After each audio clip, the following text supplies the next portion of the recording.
All eyes on Milwaukee for tonight's first GOP primary debate. We have who's in, who's out, and what former President Trump's expected plans are.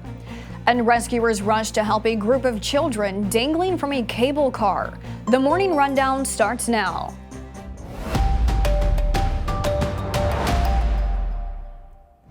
This is Straight Arrow News, bringing you unbiased, straight facts. Today is Wednesday, August 23rd. Thank you for joining us. I'm Kara Rucker.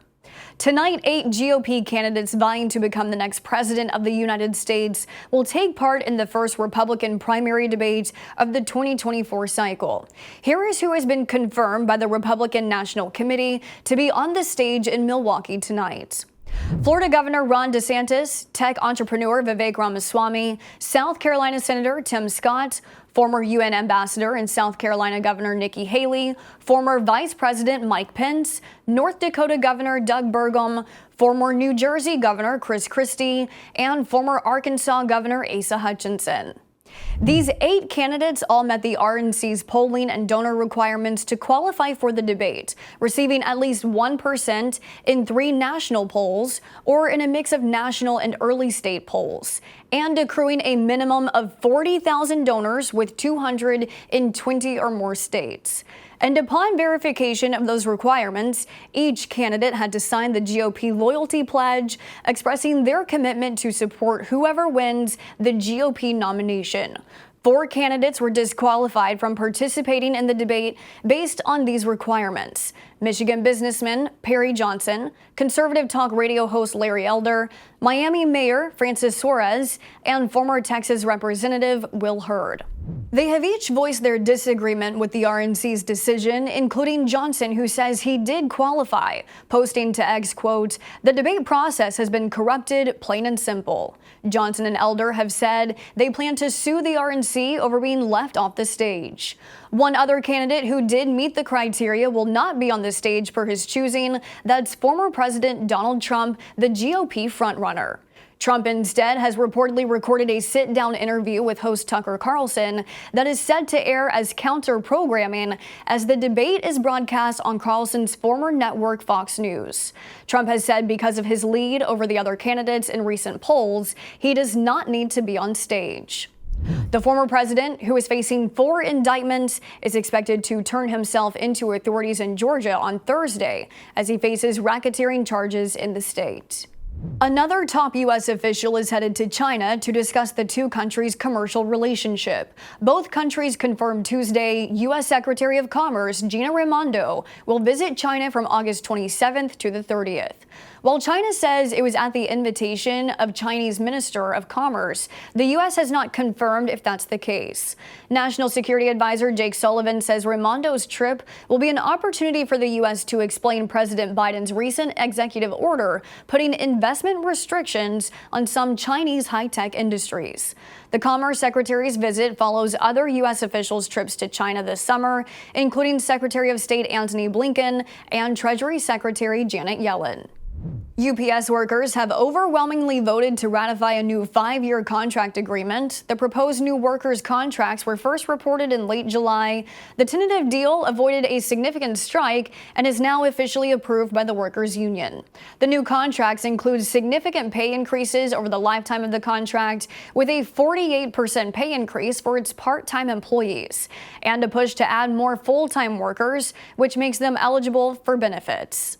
According to employment site Indeed, the average annual raise is typically between 3 and 5%.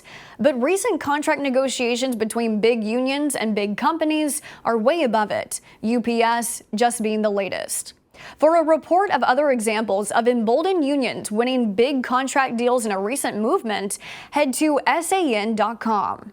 Terrifying moments caught on camera as 8 people, including 6 children, inside a cable car were left dangling nearly 1,000 feet above a river in Pakistan after one of its mile-long cables snapped. Rescuers miraculously were able to save all of those on board. Those below held their breath as a helicopter above produced high winds, threatening the rescue mission. One child was airlifted to safety before officials suspended use of the chopper. Hours later, in the darkness of the night, officials were able to deploy a zip line to the car and pull everyone to safety.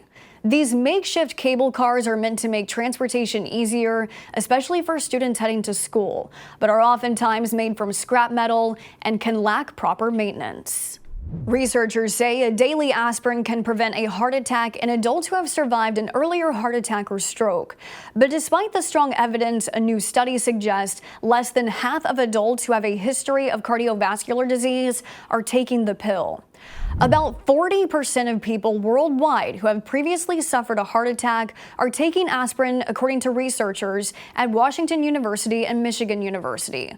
Cardiovascular diseases are the leading cause of death worldwide, which is why doctors, part of the latest study, want people with a history of problems to take aspirin as secondary prevention, meaning reducing the risk of an additional heart attack or stroke. Available research shows the benefits far outweigh the risks, according to the authors of the study. Some countries have far less access, with only 16% of people with prior heart attacks taking aspirin in low-income countries.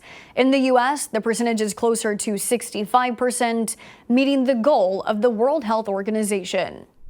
Finally this morning, StubHub has released its college football preview with a list of the most in-demand teams and games for the 2023 season. And as one StubHub ticket expert says, quote, "Sales are through the roof." Alabama Crimson Tide, the Michigan Wolverines, and Notre Dame Fighting Irish round out the top 3 in-demand teams. The most in-demand game, Ohio State at Notre Dame on September 23rd. Nationally, ticket sales are up over 50% compared to last year. Penn State football ticket sales are up 150% compared to last season. Off-season shakeups, including teams moving conferences and coaching staff changes, have played a part in the upcoming season hype. Those are your top stories this Wednesday morning. Thank you for choosing Straight Arrow News as your trusted source. And now you can know the second the Morning Rundown is available with the Straight Arrow News app. The app is free to download in the Apple and Google Play app stores. Just search Straight Arrow News, then make sure to turn on notifications, and you'll get alerted each weekday morning when it's time to watch. Unbiased, straight facts, that's Straight Arrow News.